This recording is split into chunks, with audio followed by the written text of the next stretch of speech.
You said you never worked for government before, and Fulton County was kind of like your first government role. How was it different from maybe academia and business?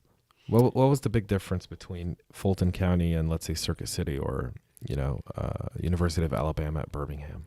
So the biggest difference between government and the other institutions that you mentioned is primarily the way that government functions. It's there's no clear leader or boss because everybody's elected officials, and it requires folks to be able to collaborate in order to accomplish what needs to be accomplished. And as people change, as new politicians win their seats, it changes the direction of where you're going with technology and what you can and cannot do. I've found it fascinating when you were talking about kind of the different programs you implemented within Fulton County. It was a different challenge altogether in implementing programs, correct? Even the way you spend money and the way you budget it. I think for people who aren't in government, who look and go, oh, I can streamline government. Oh, government needs me as their CIO or CISO.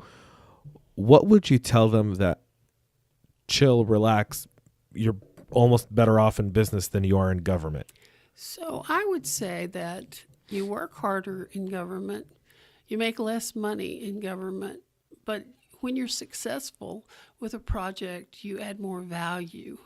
The government is very much wanting to modernize, but the challenges are the processes that are in place that enable you to actually accomplish what you set out for. You're given a budget at the beginning of the year, but before you can spend the funds, you have to go before the Board of Commissioners and get their approval. You have to get 4 out of the 7 commissioners to agree on a project, which means you have to have done a lot of upfront work with those commissioners so that they understand what you're trying to accomplish and that they're on board with what you're trying to do. The processes for procuring services and goods is also very, very stressful and time-consuming in that you have to follow all these rules and make sure that you're not doing anything illegal or you're not doing anything that's not following policy and procedure, and that you're being fair to the vendors. So it's very different and it's very time-consuming. The CyberHub Engage podcast is sponsored by CyberHub Academy.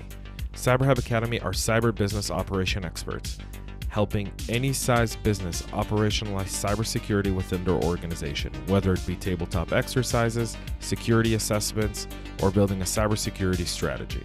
For more, go to cyberhubacademy.com.